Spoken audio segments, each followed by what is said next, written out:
Alors, aujourd'hui, on se retrouve pour les sorties littéraires du mois de juin. Et oui, c'est le retour de mon personnage Gacha.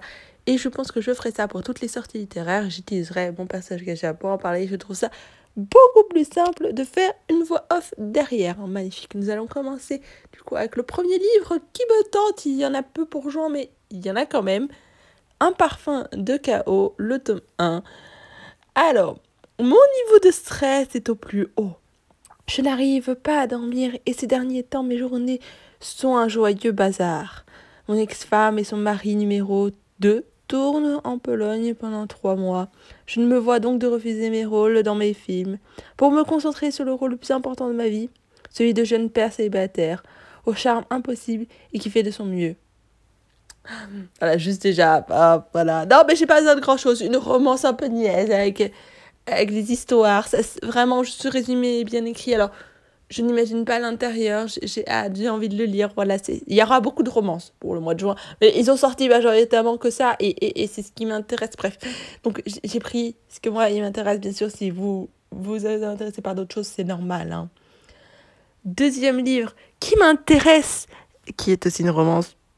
La charmante librairie des amours lointains, n'est-ce pas? Retrouver les personnages de ce petit village d'Écosse, loin de tout, 800 km les séparent. Vraiment, genre, c'est donc l'histoire de deux personnes qui sont totalement à l'opposé, qui n'ont pas du tout les mêmes vies, qui vivent hyper loin, mais qui vont quand même être reliées par quelque chose. Un livre, de ce que j'ai compris, ou une librairie. Et ça a l'air génial. Et vraiment, j'ai hâte de voir comment c'est possible, etc. Machin. Comment est-ce qu'il va y avoir une romance entre eux, je pense, j'espère.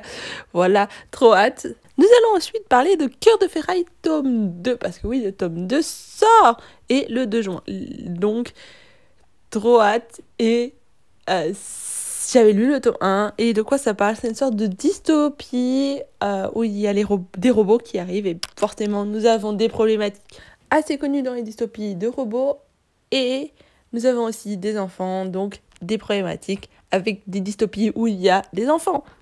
Magnifique, n'est-ce pas? Ça regroupe pas mal de choses et j'aime beaucoup ces deux premiers. Au début, j'étais pas conquise et puis c'est devenu un coup de cœur. Donc forcément, j'ai envie de lire la suite, à voir si j'achète le tome 1 et le tome 2 ensemble, ou si j'achète que le tome 2 et j'achète le tome 1 plus tard. Mais j'aimerais bien que ça fasse partie de ma bibliothèque un jour. Donc, on verra. Puis j'espère que j'aurai pas une malédiction du tome 2 et que le tome 2 est aussi bien que le tome 1. Je vais vous parler ensuite des Sœurs Grémillet, tome 4, qui sort le 9 juin.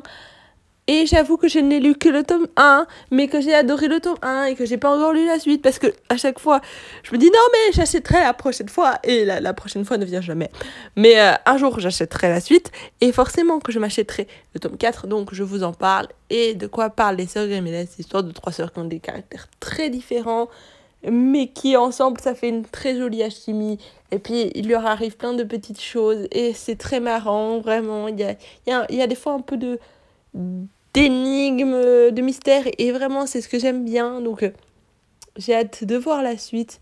Je vous conseille, si vous ne connaissez pas, c'est quand même mieux de commencer par le tome 1 que par le tome 4 en général, mais voilà. Nous allons faire un bond dans le temps et passer au 20 juin avec l'indifférence de l'eau qui dort et ça m'a l'air assez génial. Bien plus que de bons rapports de voisinage, ce qui lie Faustine à Georges, son voisin retraité, est une amitié fusionnelle et unique. C'est Georges qui lui a apporté secours lorsqu'elle a débarqué seule, enceinte de 8 mois, dans cette petite ville normande. Depuis, il est devenu comme un père pour elle et un grand-père pour son fils, Tristan. Aussi, lorsque le vieil homme décède sans héritier direct, mère et fils décident de fouiller dans le passé de ce voisin mystérieux. Que la maison de Georges soit léguée à de lointains cousins qu'ils ne connaissent pas est une fin inconcevable. À la frayeur d'une photo retrouvée et d'une lettre énigmatique, les voilà tous les deux prêts à une enquête qui les mènera jusqu'en Angleterre. Ce voyage pourrait bien bouleverser leur vie, car les eaux dormantes ne sont pas toujours aussi calmes qu'il y paraît. Et ce qui ne donne pas envie, moi personnellement, le résumé m'a donné vraiment très envie, donc j'ai hâte de le lire. Vraiment, je pense que j'irai l'acheter et le lire, parce que vraiment, ça a l'air d'être un peu énigme et mystère, ce que j'aime beaucoup, avec un peu de romance. Vraiment, ça a l'air très bien et ça a l'air d'être le genre de choses que j'aime beaucoup. Donc j'ai hâte, vraiment, au début la couverture ne m'inspirait pas, puis j'ai lu le résumé, puis je me suis dit oui, non mais je vais lire, je pense que j'ai vraiment envie de le lire. Nous avons Colocataire tome 6 qui sort le 21 juin, et vraiment, j'ai hâte parce que du coup j'ai jamais lu la suite, enfin je me suis arrêtée au tome 2. Le tome 6, comme ça, au moins je m'achèterais plusieurs tomes d'un coup, et puis comme ça je pourrais les enchaîner, parce que j'adore m'enchaîner les mangas, et que ça a l'air d'être le genre de série que je vais adorer m'enchaîner. Un peu, plein de figous d'un coup, ça va être génial. Alors de quoi ça parle? Bien évidemment, si vous ne connaissez pas, Colocataire, c'est l'histoire d'un petit écrivain assez jeune qui doit avoir la vingtaine d'années, qui va recueillir un petit chat, et ce petit chat va devenir son ami, sa petite muse, et il va leur arriver plein d'aventures, plein de bêtises de chat, voilà, de l'amour, de l'amitié, vraiment une dose de feel good en fait, vraiment c'est comme ça que je le décris et que je le conseille en général. Nous allons déjà passer au dernier livre, mais oui, qui va sortir le 22 juin, et c'est une édition reliée. Il y a des chances que je prenne la version reliée. C'est bien sûr La Revanche d'un Blond. Ah oui, ça a l'air d'être... C'est donc du coup une romance LGBT entre deux hommes qui a l'air d'être incroyable, vraiment génial. Je vous lis donc le résumé, c'est parti. Après avoir été largué par son petit ami qui lui reproche de ne pas être assez mature, Blaine est bien décidé à prouver le contraire. Blaine Bowers est un lycéen avec une âme d'artiste, adepte de peinture murale. Il vit entouré d'une famille aimante et d'amis formidables. À l'occasion de son premier anniversaire avec son petit ami Joey, il est persuadé que celui-ci va l'inviter pour les vacances de printemps. Mais il lui annonce leur rupture. Joey lui reproche d'être trop immature, maladroit et pas assez sérieux. En somme, d'être un adolescent ordinaire, un véritable choc pour Blaine.